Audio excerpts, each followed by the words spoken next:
The Roman Empire was obsessed with gold, but there was something they craved even more. So rare, so valuable, it shaped their economy, meals, and power. Then it vanished without a trace. No fossils, no seeds, no answers. How does something that important just disappear? Its name is Silphium, and it was the most expensive thing you could buy in ancient Rome. More costly than gold, silver, or precious gems, this single plant commanded higher prices than anything else in the known world.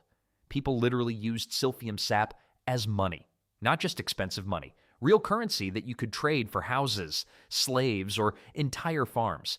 The plant basically became the world's first vegetable ATM machine. Merchants would measure out tiny drops of Silphium sap the same way modern banks count dollar bills. Roman leaders kept their Silphium locked away in treasure rooms. These weren't garden sheds or kitchen pantries. These were the same vaults where empires stored their most valuable possessions. Imagine keeping lettuce in a bank safe next to your diamonds. Only the absolute wealthiest people could afford to use Silphium regularly. We're talking about folks who owned multiple mansions, commanded armies, and controlled entire cities. Even these super-rich Romans had to budget carefully when buying Silphium. A tiny piece might cost what ordinary people earned in an entire year. The plant created incredible wealth for anyone lucky enough to control its trade. Whole cities became rich just by managing Silphium exports. Traders would risk their lives crossing dangerous seas and hostile territories just to get authentic Silphium to sell in distant markets. It was like discovering oil, but the oil was green and grew flowers. Political alliances formed around Silphium access. Wars were fought to protect trade routes. Entire economies rose and fell based on Silphium availability. Trading expeditions would sometimes return with nothing but Silphium and still make enormous profits. Ships that carried Silphium were heavily guarded because pirates knew exactly what they were after. The mere rumor of a Silphium shipment could change market prices across the Mediterranean. But what made this random plant so ridiculously valuable? The answer lay in its impossible growing requirements. Silphium grew in exactly one spot on the entire planet. Not just anywhere in North Africa, not even all of Libya. Just a 125-mile stretch of coastline near the city of Cyrene. The plant basically chose the world's smallest neighborhood and refused to move anywhere else. This wasn't some tropical paradise or magical mountain valley, just ordinary-looking coastal land with scattered hills and Mediterranean scrub brush. Yet somehow, this narrow strip had become the only place on Earth where the most valuable plant in human history would grow. Roman farmers tried everything to expand Silphium cultivation. They shipped Cyrene soil to other coastal areas with similar climates. They planted seeds in Egypt, Greece, and southern Italy where conditions seemed identical. Every attempt failed, like trying to relocate the ocean to your backyard. Local Cyrenaeans believed Silphium needed a perfect mix of salty sea winds and fresh mountain runoff water. The coastal breezes had to carry exactly the right moisture levels, while mountain streams brought specific minerals down to the growing areas. Too much salt killed the plants. Too little, and they never sprouted. The plants grew completely wild and scattered across the landscape. Nobody could predict where new Silphium would appear from year to year. It was like playing hide-and-seek with your most valuable possession. Cyrenaean collectors would spend weeks searching hillsides just to find a few plants that might have sprouted in unexpected locations. Wild animals made the search even harder. Goats, sheep, and deer loved eating young Silphium shoots before humans could locate them. The tender green sprouts were apparently delicious to grazing animals who had no idea they were destroying fortunes with every bite. Even when Rome conquered Cyrene and controlled the entire region, they couldn't force Silphium to grow in new areas. The most powerful empire in the world was completely helpless against one stubborn plant that refused to cooperate with human plans. The Romans could build roads through mountains and aqueducts across valleys, but they couldn't convince a weed to grow where they wanted it.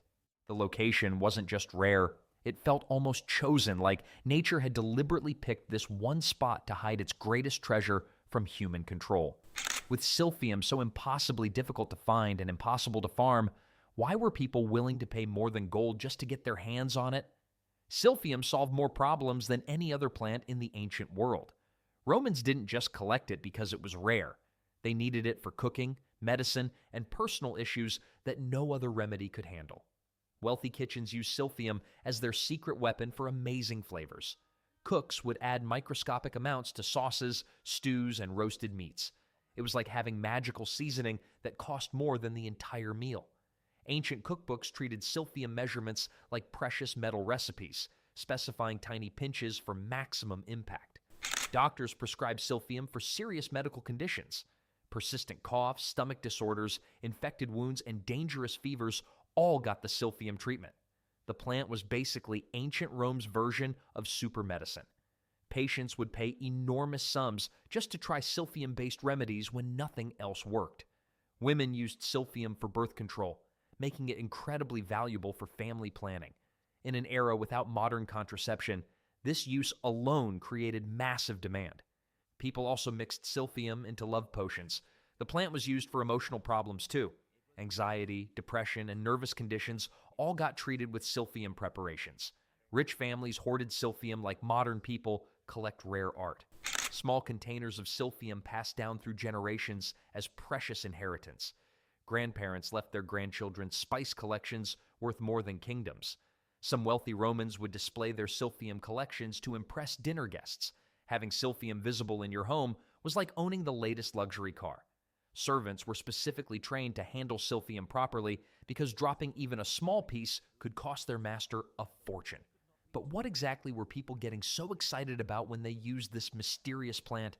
Silphium looked surprisingly ordinary for the world's most valuable plant. Thick green stalks supported broad, flat leaves arranged like umbrellas. Clusters of bright yellow flowers crowned each plant during the blooming season. It basically looked like regular garden herbs that had been hitting the gym. The famous heart-shaped seed pods made silphium instantly recognizable. These distinctive seeds appeared on coins, artwork, and official documents throughout the Mediterranean. Some scholars believe our modern heart symbol actually comes from silphium seed shapes. The real treasure was the thick golden sap that oozed from cut stalks. This resin-like substance had the consistency of honey mixed with tree syrup. Collectors would carefully scrape every drop because losing even small amounts meant losing serious money. Ancient writers described silphium's aroma as overwhelmingly powerful. Imagine garlic and pine trees having an argument in your nose. The smell could fill entire buildings and linger for hours. Some people found it pleasant and exotic. Others thought it was unbearably strong. The taste was even more intense than the smell. Extremely sharp, fiery hot, and bitter all at the same time. Experienced cooks used amounts so small they could barely be seen because too much silphium would ruin any dish completely. It was like eating lightning with a side of regret if you used too much. Some people dried silphium to preserve it longer. Others kept fresh sap in sealed containers for immediate use. Either way, handling silphium required serious skill and careful measurement. Professional silphium handlers developed special techniques for processing the plant without wasting precious material. They used specific knives, collection vessels, and timing methods passed down through generations. Masters of silphium preparation could command high wages just for their expertise in handling the valuable plant properly. But all this careful handling and precious preparation couldn't solve silphium's biggest problem. Silphium's extinction story reads like a disaster movie where everyone sees the ending coming, but nobody can stop it. The very success that made silphium legendary also guaranteed its doom. Overharvesting became the biggest killer. Every plant cut down was gone forever since nobody could grow replacements. It was like eating your only chicken and expecting more eggs tomorrow. Demand kept growing while supply could only shrink with each harvest season. The grazing animal problem got worse every year. As silphium became more valuable, more people brought livestock to Cyrene hoping to make money from the booming trade. Sheep, goats, and cattle trampled seedlings into the dirt before they could mature. The few baby plants that survived the trampling got eaten as tasty snacks. These animals were basically running the world's most expensive salad bar. They had no idea they were destroying fortunes with every bite, just munching away on shoots worth more than houses. Climate changes may have delivered the final blow to struggling silphium populations. The plant needed incredibly specific rainfall patterns and temperature ranges to survive. Even small shifts in weather could be catastrophic for something so picky about growing conditions. By the 1st century AD, finding real silphium became nearly impossible. Prices reached astronomical levels as the last few plants disappeared from their wild homes. Collectors would search for months just to find a single stalk. The final chapter came when the very last known Silphium stalk was ceremonially presented to Emperor Nero. That single plant represented the end of an entire species that had been worth more than kingdoms. The moment marked the end of a species that had built cities, influenced empires, and created more wealth than most nations ever dreamed of. When Silphium went extinct, the world lost more than just an expensive plant. An entire species that had shaped Mediterranean civilization vanished forever because humans couldn't figure out how to make more of it. The empty hillsides near Cyrene became silent monuments to what happens when rare resources disappear before we learn to protect them. But Romans refused to give up on the flavors and benefits they had lost. They desperately needed something to fill the massive gap of Silphium left behind. When Silphium disappeared forever, Romans frantically searched for anything that could replace their lost treasure. They eventually found asafoetida, a plant that smells similar to Silphium but came with serious drawbacks. Asafoetida became known as the stinking cousin of Silphium. The name tells you everything about how Romans felt about their substitute. Cheaper than Silphium? Yes. As effective? Not even close. The replacement smelled so bad that even desperate people complained about it. Doctors used asafoetida reluctantly for medical treatments. They knew it wasn't as powerful as Silphium, but had no other options for certain conditions. It was like replacing a thoroughbred racehorse with a donkey. Medical texts from this period show clear disappointment with asafoetida's weaker effects. Chefs faced even bigger problems with the substitute. Asafoetida had an incredibly harsh smell that could clear entire kitchens. Cooks complained that the stench lingered on their hands, clothes, and cooking equipment for days.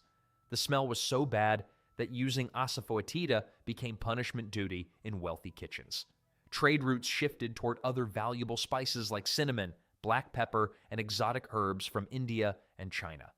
These alternatives became expensive and sought after, but none ever achieved Silphium's legendary status or incredible value.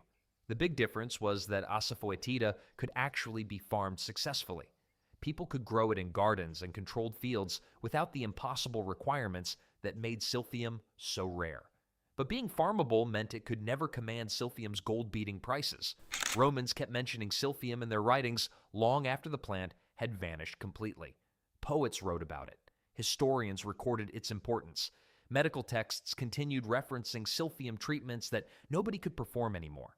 Writers kept praising Silphium decades after extinction, like food critics reviewing a restaurant that had burned down. Even generations later, people still compared other plants to Silphium and found them lacking. The replacements actually proved how truly special Silphium had been. Nothing else combined the same rarity, effectiveness, and cultural importance that had made one plant worth more than entire kingdoms. Silphium's story became a permanent reminder of what the world loses when we can't protect the rarest treasures nature creates.